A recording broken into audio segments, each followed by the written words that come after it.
Lecture du livre du prophète Isaïe.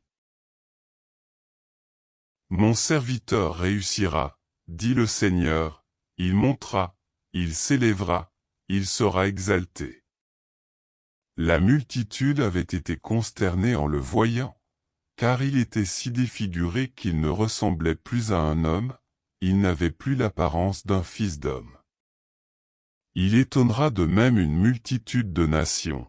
Devant lui les rois resteront bouche bée, car ils verront ce que, jamais, on ne leur avait dit, ils découvriront ce dont ils n'avaient jamais entendu parler.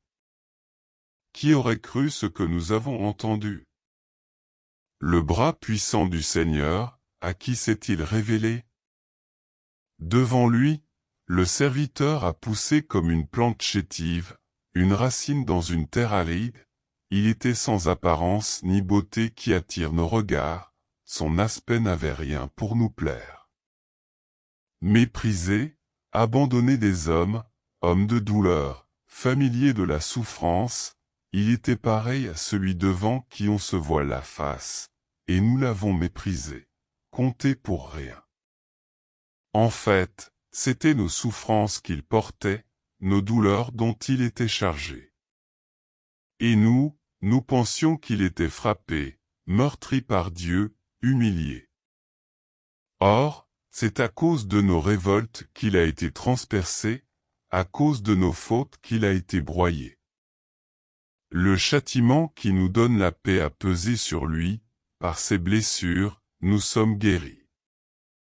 Nous étions tous errants comme des brebis, chacun suivait son propre chemin. Mais le Seigneur a fait retomber sur lui nos fautes à nous tous. Maltraité, il s'humilie, il n'ouvre pas la bouche, comme un agneau conduit à l'abattoir, comme une brebis muette devant les tondeurs, il n'ouvre pas la bouche. Arrêté, puis jugé, il a été supprimé. Qui donc s'est inquiété de son sort?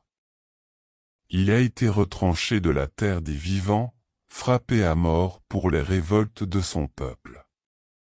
On a placé sa tombe avec les méchants, son tombeau avec les riches, et pourtant il n'avait pas commis de violence, on ne trouvait pas de tromperie dans sa bouche.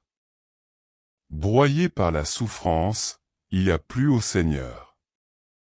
S'il remet sa vie en sacrifice de réparation, il verra une descendance, il prolongera ses jours, par lui, ce qui plaît au Seigneur réussira.